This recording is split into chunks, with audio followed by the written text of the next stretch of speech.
ህመም ያዘለ ፍቅር፣ ልብ አንጠልጣይ የፍቅር ታሪክ ክፍል 6። ተራኪ ረዚቃ ሙሐመድ። ለቻናላችን አዲስ ከሆናችሁ ላይክ፣ ሼር እና ሰብስክራይብ በማድረግ ቤተሰቦቻችን እንድትሆኑ በአክብሮት እንጋብዛለን። ፍጹም የህክምና ሰዎች ተረባርበው ትንሽ ነብሱ መለስ አለች። ህመሙን የሚቀንስ መድኃኒት ተሰጥቶት ከወጣ በኋላ ከትራሱ ጋር ድጋሚ ጭንቅላቱን አገናኘው። እንደ ህመም ከባድ ወቅት የለም። በጤነኝነት ስንኖር ዋጋ ሰጠን ባናስበውም ስንታመምና ስቃይ ውስጥ ስንሆን ግን ሁሉ ነገራችን ተወስዶ ጤናችን ቢመለስ እንለምናለን። አብዛኞቻችን ለጤናችን አስበን አናቅም፣ ጥንቃቄም የለንም። ምኞታችን ብር ላይ ያተኮረ ይሆናል። ይለፋል፣ በስተመጨረሻ ጤና ጠፍቶ ስንሰቃይ፣ በህመም እጅ ውስጥ ስንወድቅ ብራችንን በሙሉ ለጤናችን መልሰን እናውላለን። እንደ ፍጹም በአደጋ ህመም ላይ ሲወድቅ ግን ምን ይደረጋል? ሳያስበውና ሳይጠብቀው ለዚህ በቃ። የዚህ ሁሉ ጦስ ደግሞ የፍቃዱ ተንኮል፣ በተጨማሪም የቤዛዊት ማገናዘብ አለመቻላቸው። እንቅልፍ መተኛት ባይፈልግም አልጋው ላይ ጋደም ብሎ አይኖቹን ያንከራትታል። እግሬ ለወደፊቱም መራመድ ባይችልስ? በድን እግሮችን ለማንቀሳቀስ እየሞከረ በፊት ልጅ እያለ ከጓደኞቹ ጋር ሩጫ ሲወዳደሩ አንደኛ እንደሚወጣ አስታውሶ ፈገግ አለ። ወደ አሁን ወዳለበት ህይወት ሲያስብ ግን እንባና ተስፋ መቁረጥ ስለሚከቡት ላለማሰብ በብርድ ልብስ ተጠቅልሎ ተኛ። ቤዛዊት ብቻዋን እንድትሄድ ቤተሰቦቿ አልፈቀዱላትም ነበር። እህቷ አብራት ነበረች። የተኛበትን አልጋም ስለምታውቀው ልታሳያት ተቻኮለች። ከቦታው ደርሰው አልጋው አጠገብ ቆሙ። ተጠቅልሎ የተኛ አካል በብርድ ልብስ ቅርጽ ሰርቶ ይታያል። ፍጹምን ለማየት የጓጓች ቤዛዊት እንዲነሳ እግሩን በእጆቿ ነካ ነካ አደረገችው። አልሰማትም። ፍጹም እህቷ የፍጹም እግሮች እንደማይሰሙ ብታውቅም ለመንገድ ግን ከብዷት እህቷ የምታደርገውን በሐዘኔታ ታያለች። ፍጹም የሚሉ ቃላቶች የእውነት እየሆኑ በቅዠት መልክ ስለተሰሙት አቤት ለማለት አይኖቹን ከፍቶ ከብርድ ልብሱ ተገለጠ። ፊት ለፊቱ ቤዛዊት ቆማለች። የጠቆረች፣ የከሳች፣ የተጎዳች መሰለው። ለማማተብ የተዘረጋው እጁን አይኑን ባለማመን ጠረገበት። እሷ ፊት ላይ ለስለስ ያለ ፈገግታ እየታየ ቀረበች። ወደ ጉንጮቹ ከመጠጋቷ በፊት እህቷን አየት አድርጋ ሳመችው። እህቷም ስለገባት እንዲያወሩ ጥላቸው ወደ ውጭ ወጣች።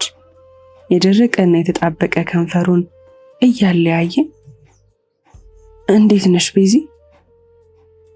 ደህና ነኝ፣ አንተስ? አልተጎዳህም አይደል?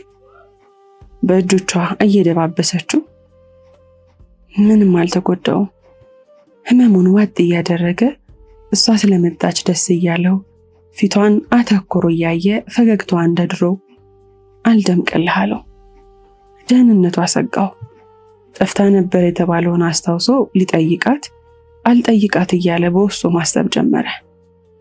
በሷ በኩልም ፍጹምን ታሞ አልጋ ላይ ስታየው ውስጡ አርብሽ ብሏል። ከትምህርት ቤት እንደተባረረ ወሬ ስለሰማች በሷ ምክንያት መሆኑን ገምታለች።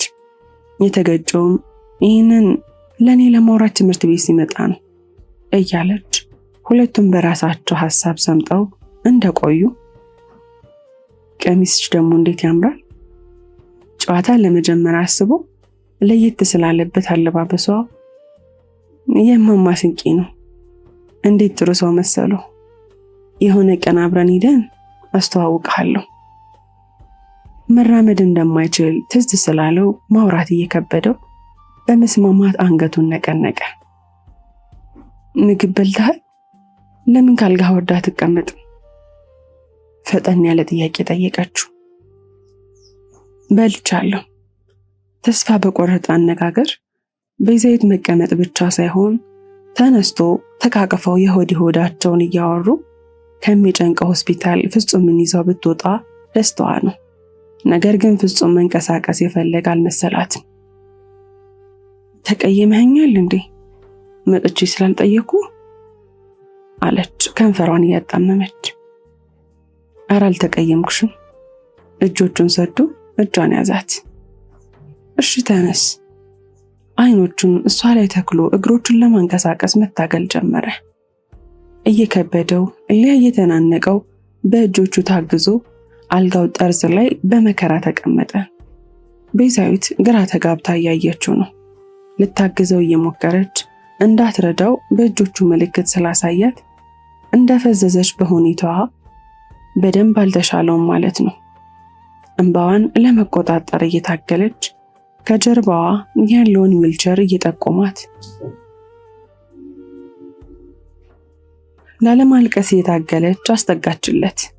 ከአልጋው ወርዶ ዊልቸሩ ላይ ሊቀመጥ ሲል ግን የዊልቸሩ ጎማዎች ስለሚንቀሳቀሱ ለመቀመጥ ሲታገል ሚዛኑን ስቶ ከመውደቅ ቤዛዊት በእጆቿ ደግፋ አተረፈችው። ተደናግጠው ተያዩ። ወዲያው እንዲቀመጥ ካገዘችው በኋላ መሳቅ ጀመሩ። የቤዛዊት እህት ተመልሳ ወደ ፍጹምና ቤዛዊት ተጠጋች። ልብ አላሏትም። ሁለቱም የሞቀ ጨዋታ ላይ ናቸው። እስካሁን ይነግራታል ብላ በማሰብ እግርህ አሁን ለውጥ አለው? ወሬያቸውን አቋርጠው ተመለከቷት።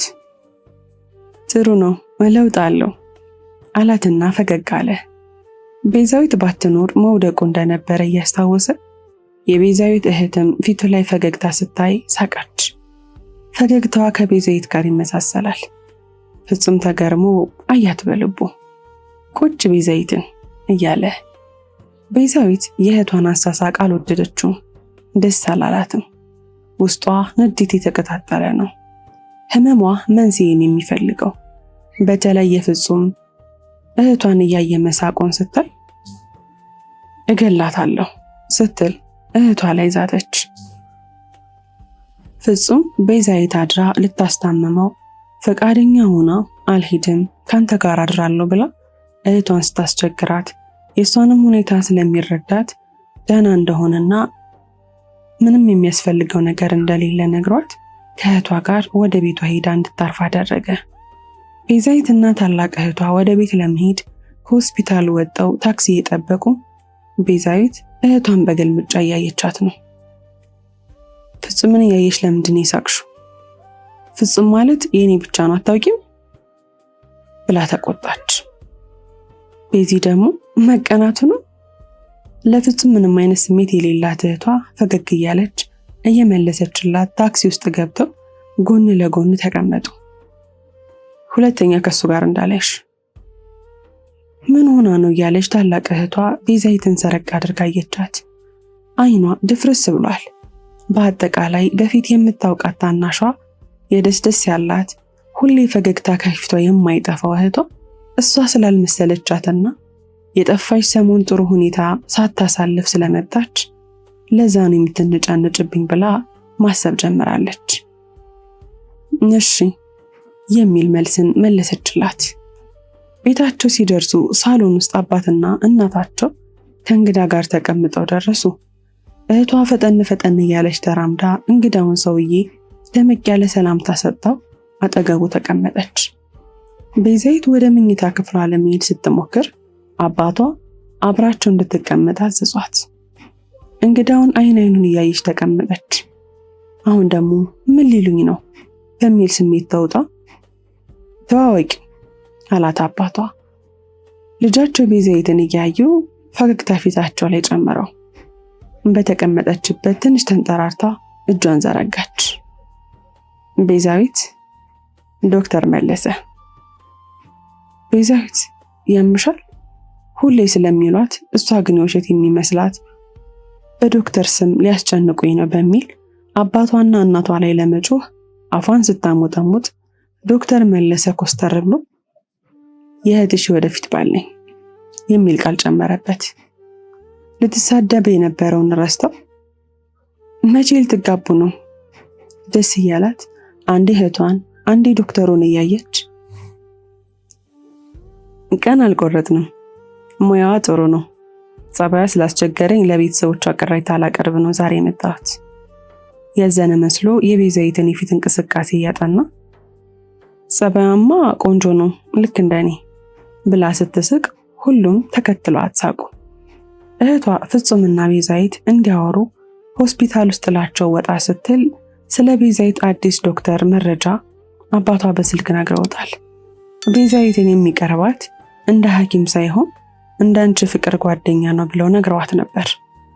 ዶክተር መለሰ ከነ ቤዛዊት ቤት ከመውጣቱ በፊት ቤዛዊትን ለብቻው አግኝቷት የሁለታችን ሚስጥር አድርገሻዡ፣ ስለ እህትሽ አንዳንድ መጥፎ ባህሪያትን እነግርሻለሁ፣ አንቺን ባህሪዋ እንዲስተካከል ትረጅኛለሽ፣ ቃል ግቢልኝ አላት። እሺ እያለች የተዘረጋውን እጅ ለመሐላ መታው ወደ ክፍሏ ለመተኛት ገባች። ፍጹም የነጋ ሳይመስለው ሰዓቱ መንጎዱ የገባው ከእንቅልፉ ሳይነቃ ምሳ ሰዓት መድረሱን ሲመለከት ነው።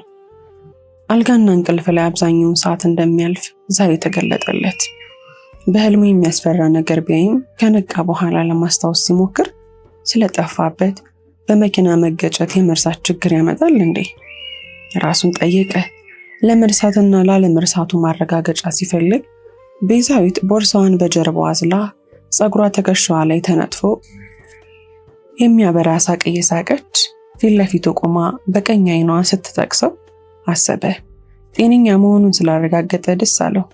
ጭንቅላቱ እንዳልተጎዳ እያሰበ በዛው ፊቱ አካባቢ ያሉትን ቁስሎች ታበሳቸው። ህመም አይሰማውም፣ ደርቀውለታል። ዛሬ ግን ከህመም ስሜት የነጻ እንደሚሆንለት ተስፋ እያደረገ የሚወዳትን ሴት በስስት ተመለከታት። ቀስ ከመኪና ስተርፍ በቴስታ ልትገይኝ ነው? አላመመውም፣ ግን ለመቀለድ አስቦ ነው። ውይ ይቅርታ፣ አላየኸኝም ስመጣ? በራሱ ሀሳብ ውስጥ ሆኖ ልብ አላላትም ነበር። ራሴ ሰርቼ ያመጣሁልህ ምግብ ነው። ልታጎርሰው መጠቅለል ጀመረች። ዛሬ ጤነኝነት የተሰማው ስለሆነ ሲዘጋው የነበረው የምግብ ስሜቱ ዛሬ ተከፍቷል። የመጀመሪያ ጉርሻዋን ጎረሰ። ምግቡ በጣም ይጣፍጣል። ጉርሻዋ ግን በጣም አነሰች። ምላሱ ላይ ቁጭ ያደረገችውን እያዋጠ እንደውም ራስ ጉረስ ስትለው እየሳቀ በሷ እጅ መጉረስን ቀጠለ። በመሃል የቤዛዊት ስልክ ጠራ። ቤዛዊት? አዎ ነኝ። አንገቷንም ነቀነቀች። ዶክተር መለሰ ነኝ። ዛሬ ላግኝሽ? እሺ ልበለው እምቢ ልበለው? ከፍጹም ጋር አብሮ ለመዋል አስባለች። ዛሬ የምቸኝም ሌላ ጊዜ ብላው ስልኩ ተዘጋ። ከፍጹም ጋር መቼ ከሆስፒታል እንደሚወጣ ስለወደፊት እቅዳቸው የተመካከሩ ከፊት ለፊታቸው ከሚታከመው ታማሚ ፊት ለፊት ዶክተር መለሰ ነጭ ጋውን አድርጎ ስላየችው ደንግጣ እንዳያያት ፊቷን ተሸፋፈነች። ዶክተሩም ማይቷት እንዳላየ ወጣ። ፍጹም መደበቋን ሲያይ ማንን እንዳየች ለማወቅ ጠየቃት። የእህቴ ባል ነው ማለቴ ሊጋቡ ነው። ዶክተር ነው። አሁን ሲያልፋቸው ነው። ስለነገረችው ደስ አላት።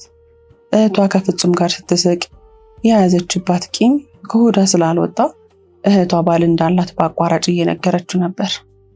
እህቷ ከወትሮ በተለየ ተኳኩላ አዲስ የተገዛ ቀሚስ ለብሳ በእጇ ለፍጹም የሚበላና የሚጠጣ ነገር ይዛለት ቤዛዊትና ፍጹም ጋር ደርሳ ቆመች። ቤዛዊት ትመጣለች ብላ ስላላሰበች በአግራሞትና በጥርጣሬ እያየቻት መቀባባቷንና መዘነጧን በክፍተት ተመለከተችው። ለምን መጣሽ? ማለቴ እንዴት መጣሽ? አለቻት። እህቷ ገና ሰላምታ ሰጣቸው ያመጣችውን ዕቃ እያስቀመጠች። አረ እንደዚህ አይባልም ቤዚ። ፍጹም በመጠኑ ፈገግ እያለና እጆቹን ለሰላምታ ወደ እህቷ እየሰደደ ዶክተር መለሰ እዚህ ነው የሚሰራው። እጮኜ እሱን ለማግኘት መጥቼ እግረ መንገዴን ፍጹምን ብጠይቀው ምን ችግር አለው? የቤዛዊትን መቀያየር ተመልክታ ግራ ተጋባች። ቤዛዊት በሐሳብ ጥላቸው ሄዳለች። የሆነ ነገር ያለ መሰላት። እህቷ ዶክተሩ እሱን እያብሰለሰለች ፍጹምና እህቷ ግንኙነት ያላቸው መሰላት። እሷ ምን ያህል ቀን እማማ ስንቅነሽ ጋርም እንደቆየች ስላልታወሳት በመሃል እህቷ ከፍጹም ጋር የጀመረችው ነገር እንዳለ የእውነት መስሏት እህቷን የእውነት እየጠላቻት ለመግደል አስበው የነበረውን አጥፊያት የሚል የአእምሯ የህመም ስሜት እየመከራት ነው። ህመም መንስኤ ይፈልጋል። አእምሯን ተቆጣጥሯት እሱን ለማዘዝ የሚፈልገውን ጥቂት ሐሳቧን የሚገዛ ሐሳብ ሲያገኝ ሲጀምራት ራሷን በከፊል ታውቃለች። አይኗ መፍዘዝ፣ መደፍረስ ይጀምራል። ደማቁ ፈገግታ የማይጠፋው ፊቷ ይደበዝዛል፣ በጽልመት ይዋጣል። ትለዋወጣለች። ሙሉ ለሙሉ ሲቆጣጠራት ራሷን አታውቅም። ፍጹምና እህቷ ሲነጋገሩ ቆይተው ዝም ያለችውን ቤዛዊት ማውራት ጀመሩ። ነገር ግን እየሰማቻቸው አልነበረም። ፍጹም የተቀያየረውን ፊቷን በፍቅር አስተያየት እያየ ምን ነው የሆንሽ ነገር አለ? ምንም አልሆንኩ። ንግግሯ ውስጥ የተደበቀ የሌላ ሰው ድምፅ ያለ ይመስል ተለዋውጦ የቤዛዊት እህት ዶክተር መለሰን ደውላ ጠራችው። መጀመሪያ ቤዛዊት የነበረችበትን ቦታ ስላየው በፍጥነት ከተፍ አለ። ሰላምታ ተለዋውጠው ፍጹም አጠገብ እያበረታታው ቆሞ የቤዛዊትን ፊት በአትኩሮት ያጠናል። የሆነች ነገር እንዳለ ስለተሰማው ለማረጋገጥ ሞከረ። አይኗ እህቷ ላይ አልነቀል ስላለው በእህቷ መናደዷ ገባው። በምን ምክንያት? ሁለተኛው መልስ ያልተገኘለት ጥያቄ ነው። ፍጹም በሰው መከበቡ ደስታ ፈጥሮለት ባይተዋር ነኝ ብሎ ያሰበውን ረስቶት እያወራና እየተጫወተ ነው። ህመሙንም ረስቶ ቤዛዊት ከዶክተር መለሰ ውጪ ልብ ያላት ባይኖርም በህመሟ ተመርታ የክፋት ሐሳብ እያመነጨች ነው። እህቷ ለፍጹም ያመጣችለትን ጭማቂ የፔርሙዝ ክዳን ፈልጋ ለፍጹም ስትሰጠው ተቀምጣ የነበረችው ቤዛዊት በድንገት ፈንጠር ብላ ተነስታ አምላክ ይማረህ ምጸት ያዘለ ቃል ተናግራ ቦርሳዋን ማዘል ስትችል እየጎተተች ወጣች።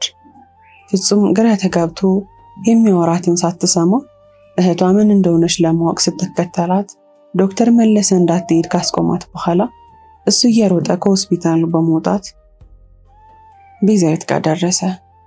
ጥቂት አብሯት ከተጓዘ በኋላ ፍቅረኛ ማለት እህትሽ ከኔ ሌላውን ሳትጀምራት ቀር የምትመልስለት ስላልመሰለው ሌላ ቃላት ሊጨምር ሲል አውቄዋለሁ።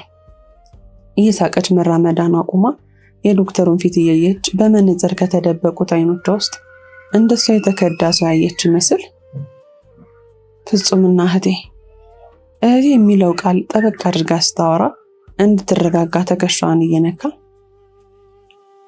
አብረን እውነቱን እናውጣ። እውነት መሆኑንና ለመሆኑን እርግጠኛ ላንሆን እንችላለን። ለመቀራረብ እንዲረዳው ድጋሚ ተዋወቃት። መለሰ እባላለሁ። ዶክተር የሚለው አያስፈልግም አላት። እየሳቀች መስማማቷን ገለጸችለት። ትንሽ መረጋጋት እንደታየባት ሻይ ቡና እያሉ እንዲያወሩ ቢጠይቃትም አሁንም ለሌላ ቀን ቀጥራው ጓደኛ ለመሆን ተስማምቶ ተለያዩ። ምሽቱን አልጋዋ ላይ ሆና እቅዷን እንዴት ማሳካት እንዳለባት ማሰብ ጀመረች። እህቷን መግደል እያሰበች መሆኗን በጤናማ አእምሮ ስታስብ ደግሞ ማሰቧ በጸጸት ተሰማት። ነገር ግን ከፊሉ አእምሯ እቅዱን ለማስፈጸም እየሞከረ ነው። ሌሊት ታላቅ እህቷ እንቅልፍ አልወስድሽ ስላላት አልጋዋ ላይ ስትገላበጥ የመኝታ ክፍሏ በር ድምፅ እያሰማ ሲከፈት ደንግጣ መብራት አበራች። እህቷ በተኛችበት አንገቷን በመጠኑ ቀና አድርጋ ወደ መኝታ ክፍሏ በር ተመለከተች። ገርበብ ብሎ ተከፍቷል። አንገቷን ስለከበዳት ተመልሳት ራሷን የተደገፈች ራሷን ጠየቀች። ማን ከፈተው? ማታስተኛ ዘግቼው አልነበር? ስታስታውስ ተደናግጣ ተነስታ እየተቀመጠች በመዝጋቷ እርግጠኛ ሆና ማን ከፍቶት ይሆን አለች በግርምት። አባቷ ቤት ማደር አለማደሯን ሊያረጋግጡ ከፍተው ያዩት እየመሰላት አስሮ የተኛችውን ሻሽ መውለቁን አስተውላ ከትራሷ ላይ አንስታ ፀጉሯን ለመሸፈን ጭንቅላቷ ላይ ያሰረች በቀስታ ከአልጋዋ ወርዳ ወደ በሯ ተጠጋች። የበሩን እጀታ ይዛ ወደ ውጭ ስትመለከት ምንም የለም። ጸጥ ረጭ ያለ ድባብ ያለው ኮሪደር። ጥቂት ድምፅ ለመስማት ጆሮዎቿን ቀስራ ቆይታ ድምፅም ስላልሰማች ተረጋግታ በሯን መልሳ ዘግታ ወደ ምኝቷ አመራች። ከደቂቃዎች በፊት ቤዛዊት በሌሊት ማን እንደቀሰቀሳት ባታቅም የቀሰቀሳት የሆነ ኃይል አለ። እህቷን እንድትገላት ፈልጎ የሚወተውታት። ፍጹምን ቀማች። እህትሽ ግን ትገርማለች። እንዴት ታስከፋሻለች? ተመሳሳይነት ያላቸው ወቀሳዎች፣ በእህቷ ላይ ተስፋ እንድትቆርጥ የሚያደርጉ ሀሳቦች። ገሚሱን እያወቀች ገሚሱን በደመ ነፍስ ሆና በተኛችበት ስስ ልብስ ለእግሮቿ ጫማ ሳያስፈልጋት በባዶ እግሯ እልህና ንዴት ወኔ እየሰጣት ወደ እህቷ ክፍል የእጇን ጥፍር እየበላች ተጓዘች። ደርሳም በሩን ከፍታ ወደ ውስጥ እየገባች በምን ልትገላት እንደመጣች አእምሮዋ ስለጠየቃት ጥፍሮቿን መብላት አቁማ ወዲያው ለመግደያ የሚያገለግላትን ዕቃ ፍለጋ ወደ ማዕድ ቤት አመራች። የማዕድ ቤት ውስጥ ስትገባም መጀመሪያ ዓይኗ ውስጥ የገባው ከዚህ በፊት ራሷን ለማጥፋት የሞከረችበት ስለት ያለው ቢላዋ ነበር። ፈገግ እያለች በቀስታና በፍቅር አነሳችው። በቀኝ እጇ ይዛው ስለቱን ለማረጋገጥ በግራ እጇ የወፍራሙን ጣት አሻራ ስለቱ ላይ አሳርፋ ለማሸት ስትሞክር ወዲያው ቆርጧት ደምን ስላየች ተደስታ ወደ እህቷ መኝታ ክፍል ስታመራ ከፊት ለፊት እህቷ አንገቷን ቀስራ በሩ ላይ ቆማ ስታያት መተላለፊያ ኮሪደሩ ጥግ ጨለማ ውስጥ ተደበቀች። አሁን ታላቅ እህቷ በበሯ መከፈት እየተገረመች የመኝታ ክፍሏን መብራት አጥፍታ ጥቂት አስባ ተኛች። ከጨለማ ውስጥ ዓይኗ ብቻ የሚታየው የታመመችው ቤዛዊት በለበሰችው ስስ ጋውን አልፎ የሚገባው ብርድ ሰውነቷን እያንዘፈዘፈው ቢላዋውን በተጠንቀቅ ይዛ ፍዝዝ ብላ ቆይታ በግዳጅ የታዘዘች ይመስል ከተደበቀችበት ወጣ በፍጥነት እየተራመደች በድጋሚ የእህቷን በር እንደከፈተች በጨለማ ውስጥ አልጋ ላይ ወደተኛችው ታላቅ እህቷ መራች። ክፍል 7 ይቀጥላል። ታሪኩን ከወደዳችሁት ላይክ፣ ሼር፣ ሰብስክራይብ ማድረጋችሁን እንዳትረሱ።